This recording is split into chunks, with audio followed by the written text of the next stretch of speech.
Khusus mau plasma dari mana lagi? Tugas metodologi belum selesai, besok kamu harus presentasi. Belum lagi tugas kamu yang mau rekomendasi sama sekali.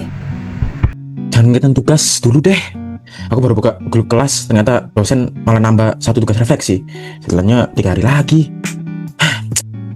Hah? Serius? Iya, awalnya aku mau fokus ngerjain 1 tugas dulu sih. Tapi gitu lihat pengumuman baru, rasanya kayak langsung makin berat gitu.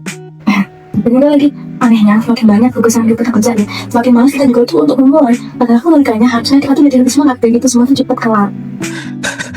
Aku malah dari tadi cuma buka tutup file. Udah hampir kayak 1 jam di depan laptop, tapi 1 paragraf aja belum selesai. Jujur aja nih ya, sebenarnya yang bikin aku capek itu bukan tugasnya, tapi perasaan kalau semua deadline itu terus ada di kepala aku. Iya, bukan pas istirahat pun aku juga tetap kepikiran. Kemarin aku mau nonton bentar buat refreshing, tapi malah 5 menit kemudian langsung ngerasa kayak bersalah gitu karena belum ngerjain tugas. Nah ini aku juga itu satu juga. Karena mau tidur, kok malah tugas belum selesai. Terus akhirnya apa?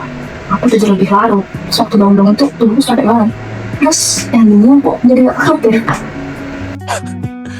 Aku kira coba aku doang kayak gitu.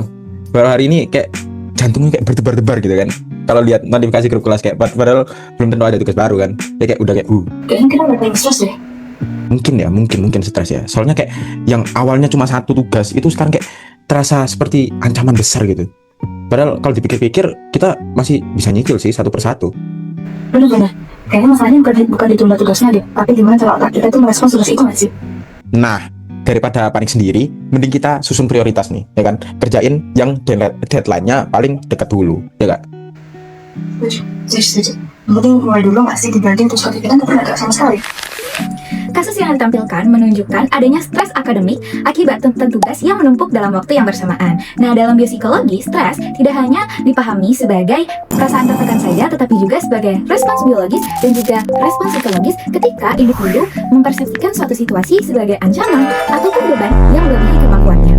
Yang menarik adalah stres tidak muncul semata-mata karena jumlah tugasnya. 2 mahasiswa bisa saja memiliki jumlah tugas yang sama, tetapi memiliki tingkat stres yang berbeda. Itu artinya persepsi individu terhadap stresor memiliki peran penting dalam memunculkan respon stres. Ketika tugas dipersepsikan sebagai ancaman terhadap nilai, prestasi akademik, ataupun kemampuan diri, maka otak akan mengaktifkan sistem biologis yang mempersiapkan tubuh untuk menghadapi situasi tersebut. Menurut Celia, salah satu sistem utama yang terlibat dalam respon stres itu adalah hypothalamic pituitary adrenal axis atau bisa dibilang aksis HPA. Nah, ketika individu itu menghadapi sebuah stresor, hipotalamus itu mengirim sinyal ke kelenjar pituitary yang kemudian tuh merangsang ke kelenjar adrenal untuk melepaskan hormon glukokortikoid, terutama kortisol. Nah, kortisol itu sebenarnya memiliki fungsi yang adaptif karena itu dapat membantu tubuh untuk mempertahankan energi dan juga kesiapsiagaan saat menghadapi sebuah tantangan.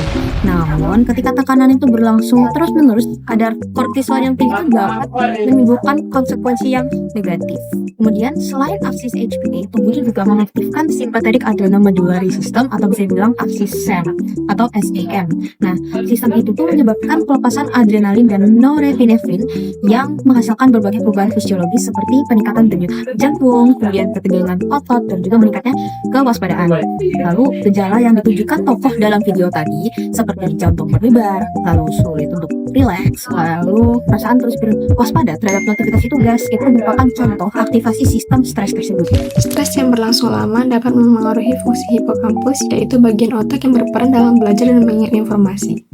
Saat seseorang mengalami stres berkepanjangan, hormon stres seperti kortisol meningkat dan dapat mengganggu kemampuan otak untuk fokus, memahami materi baru, serta mengingat informasi yang telah dipelajari sebelumnya.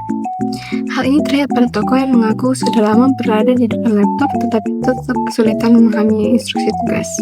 Kondisi tersebut menunjukkan bahwa stres yang berlebihan tidak hanya menimbulkan tekanan emosional, tetapi juga menghambat fungsi kognitif yang diperlukan untuk menyelesaikan tugas. Dengan demikian, stres akademik merupakan hasil interaksi antara faktor psikologis dan biologis. Ketika tugas dipersepsikan sebagai ancaman, tubuh mengaktifkan respons stres yang pada akhirnya dapat menyebabkan sulit berkonsentrasi, kelelahan mental, kecenderungan menunda pekerjaan, dan juga penurunan produktivitas. Sekian dan terima kasih.